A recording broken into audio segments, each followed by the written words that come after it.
patient with your pet. Proper training of your pet is essential to the success of the PetSafe in-ground fence. Remember that the PetSafe in-ground fence is not a solid barrier. The keys to training your pet to use the PetSafe system are patience, fairness, firmness, and consistency. Train for 10 to 15 minutes at a time, and don't try to do too much too quickly. More frequent, short sessions are better than less frequent, longer sessions. If your pet shows signs of stress, slow down the training schedule, add additional days of training, or increase the amount of playtime with your pet in the pet area. Common stress signals include pet pulling on leash toward the house, ears tucked, tail down, body lowered, nervous, frantic movement or stiffening of pet's body. Your pet must be completely comfortable near the boundary flags at the end of every training session. Spend at least 5 minutes of playtime at the completion of each session within 10 feet of the boundary flags. Finish each training session on a positive note with lots of praise and play. Remove the receiver collar after each training session. Be sure to contain your pet by another means during the training period.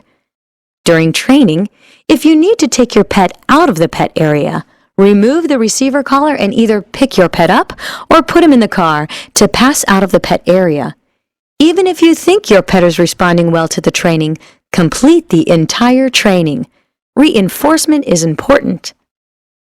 The goal of day 1 is to have your pet learn that the boundary flags and warning beep from the receiver collar define the new pet area. Perform 3 sessions on day 1, each session lasting 10 to 15 minutes. Program the receiver collar to level 2 or 3, depending on your pet's size and temperament.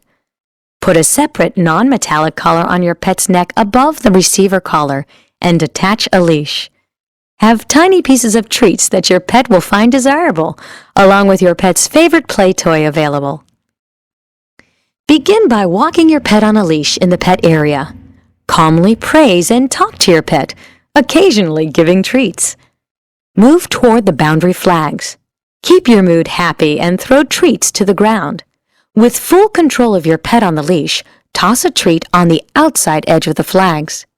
As your pet enters the static correction zone to receive the treat, he will begin to receive a mild static correction. The longer your pet remains in the static correction zone, the stronger the static correction will get. Allow him to stay in the static correction zone for 2 seconds, then gently help your pet back into the pet area. Immediately praise and offer him a treat as he enters the pet area, even if you have helped with a leash. Never allow your pet to eat a treat while in the static correction zone. Wiggle a boundary flag to help your pet understand that the discomfort of the static correction happens around the flags. Repeat this process at several different boundary flags. Your pet should start to resist going after the treat in the static correction zone. If your pet continues to enter the static correction zone, check the fit of his receiver collar and allow him 2 to 3 seconds in the zone before pulling him back to the pet area.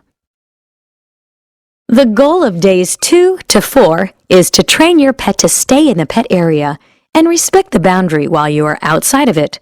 Perform 3 sessions per day, each lasting 10 to 15 minutes. Program the receiver collar to levels 3 or 4, depending on the size and temperament of your pet. Put a separate non-metallic collar on your pet's neck above the receiver collar and attach a leash. Have tiny pieces of treats and your pet's favorite play toy available. Repeat the steps described in day 1, but drop the leash, leaving your pet in the pet area. Walk outside the boundary and wiggle the boundary flags facing your pet. Continue around the entire boundary doing this, tossing treats to your pet in the pet area and praising him. Never allow your pet to eat the treat while in the static correction zone. Days 5 through 8 of the training session constitute the distraction phase. Your pet should still be on a leash.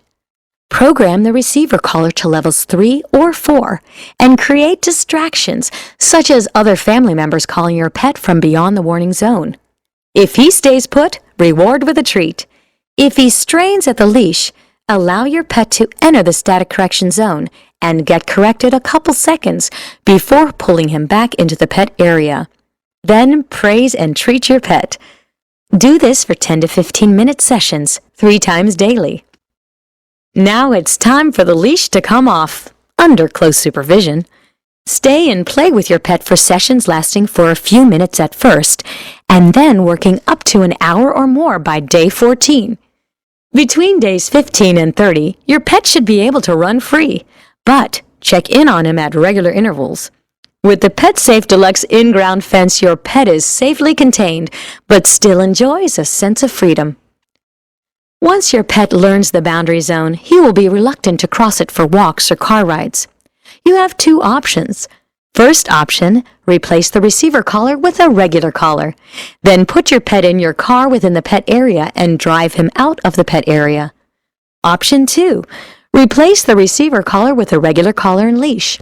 Walk your pet out of the pet area with a command such as, "Okay." Always leave the pet area with a leash, and your pet will associate leaving the pet area only on a leash. There are a whole range of additional accessories that can be purchased for your PetSafe system.